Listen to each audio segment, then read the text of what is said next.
Sawa. Ndio.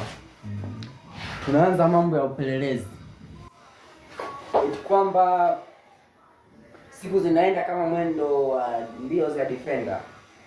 Kwamba omba Mungu kama kuwa na demu ambayo wewe humpendi.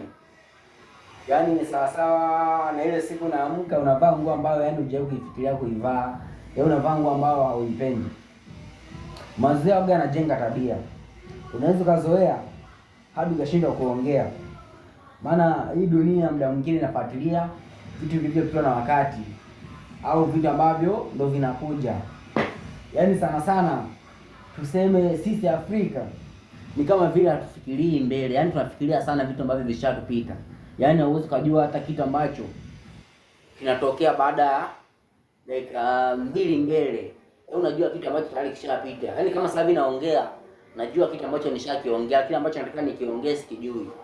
Sijui umeelewa namaanisha nini? Namaanisha kwamba yaani sisi kuna vitu tunakosa akilini. Haya. Sisi wabongo sisi hawa tuna amani, lakini bado sisi tunaona hatuna amani. Hadi nafika hatua tunapinga kwamba sijui rais hafai, sijui nini, mara kuandamana. Hatujui faida au madhara. Hatujui faida ya kuandamana au hatujui madhara ya kuandamana. Kwa hiyo inabidi tutulie kwanza, sababu tunaweza kuandamana lakini hatujui mbeleni kuna nini, au tukishaandamana nini kitatokea mbeleni. Kwa hiyo unamaanisha tuwape muda viongozi wetu. Samia ni rais mzuri, anaongoza, anatuendesha vizuri, japokuwa kuna vitu tetesi nyingi wanampa, lakini sidhani kama yeye anaweza. Ndio kuna matukio yanafanywa, lakini hatuna uhakika naye, ila tumpe muda. Huyo ni rais wetu, hatuwezi tukamkataa. Tumpe mitano tena endelee kufanya mambo yake.